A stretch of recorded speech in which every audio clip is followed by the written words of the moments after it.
This is but one of the reasons why the American Academy of Pediatrics has been warning about what we need to do.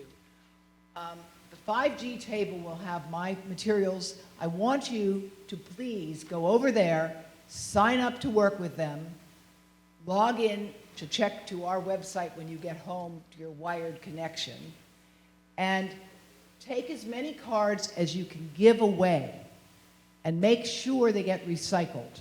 They are to be passed on, not tossed away. Here's one, here's another.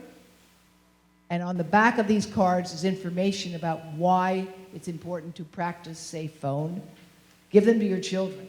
Here are some other resources that we have available for you, including questions about Wi-Fi in schools.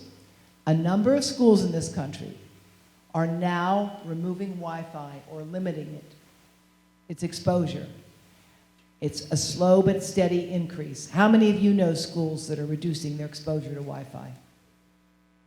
Well, we have to make some headway in Long Island, and Doug and Patty Wood, with Grassroots Environmental Education, will be happy to help you. That's Grassroots Environmental Education. They are leading the effort for a number of schools. They're working with teachers, unions, and others to promote awareness of this.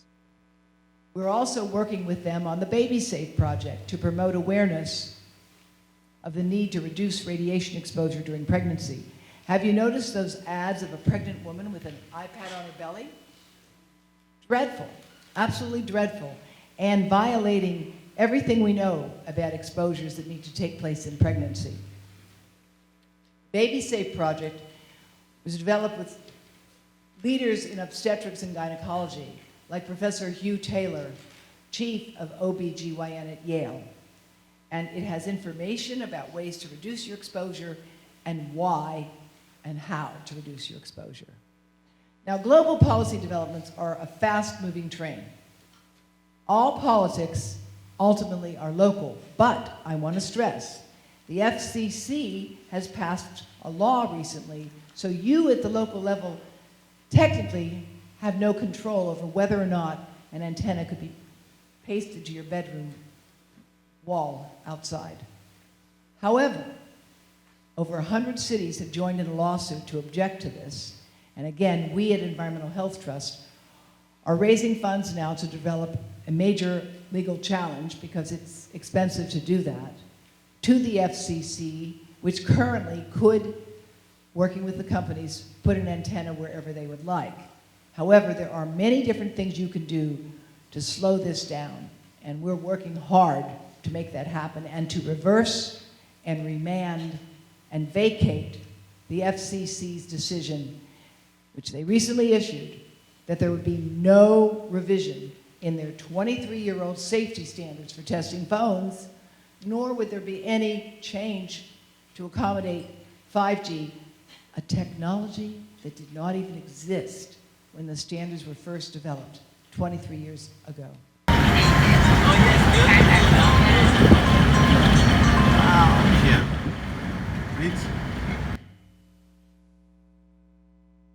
We are moving fast, but that doesn't mean we're moving right, and we need to change that.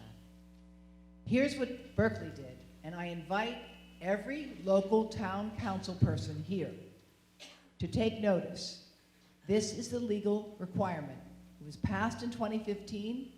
It was challenged all the way up to the Supreme Court.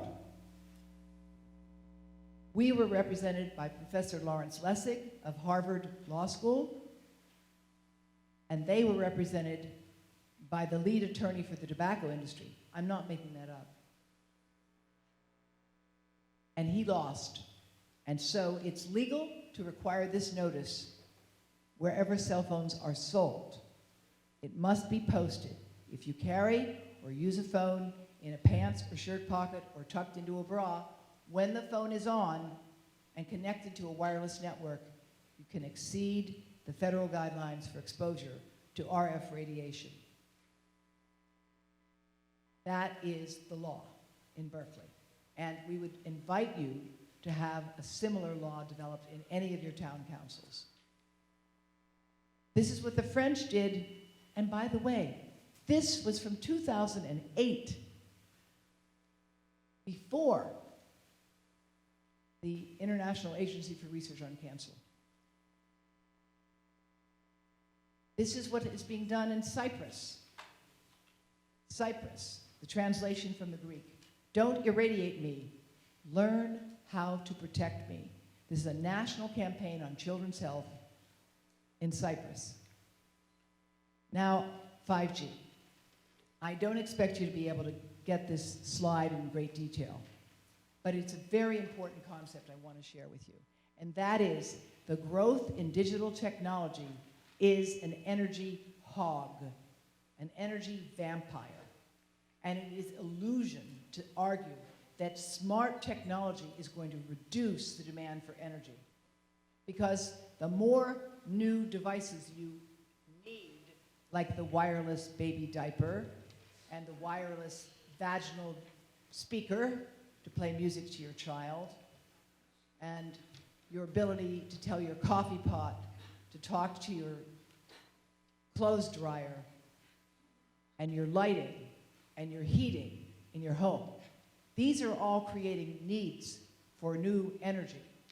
And the growth in demand for energy that is being created with smart technology is outpacing any gain in efficiency that might come with it. It's very important for you to understand that.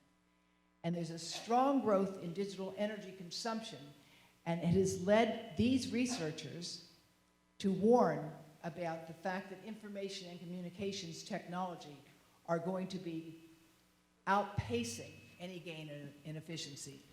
One of the materials that will be over on the 5G table is this just developed handout about 5G, your health, and the environment.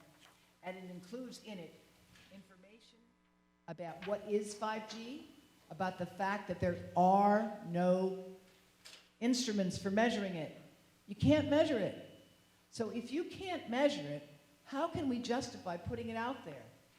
How can we justify that the industry can use utility poles that we paid for with public funds and telephone poles and other things to put their devices on it, and then they will charge us to use those devices if we've gone out and bought new routers, new phones, and new technology that need to use 5G. Let me tell you a little secret. 5G phone will be using 4G for voice. That's what we already have. The 5G system is not critical to autonomous vehicles to operate because, of course, 5G only goes a short distance. They will also rely on 4G LTE.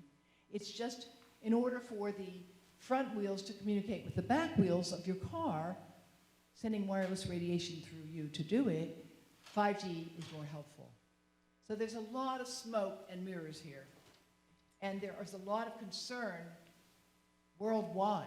I'm one of 240 scientists who've asked the United Nations for a moratorium on 5G because we lack safety data. We lack adequate data, and we do have some, which is on our website at Environmental Health Trust and indicated in here, that shows that the 5G frequency can accelerate the growth of bad cells, whether they're bacteria or cancer cells. And you can see on the graph the projected growth in energy here that will come about if we continue on the current path, which I'm hoping that through talks like this, to all of you here and to all of you out there who are listening and will continue to listen to this, please get involved. Please help us at Environmental Health Trust and understand that we can make progress on this issue. Here's a brand new handout that I don't even have copies of to give you. You can download it from our website about climate change, 5G, and the Internet of Things. We will have many, many more devices, but we will have a 7-fold increase in demand for electricity if we keep going at the current pace. Smart is not necessarily intelligent nowadays. If we want to be intelligent, we have to stop pushing for everything to be wireless. The trees, the bees, the birds, they are all showing us that there can be damaging effects from this radiation.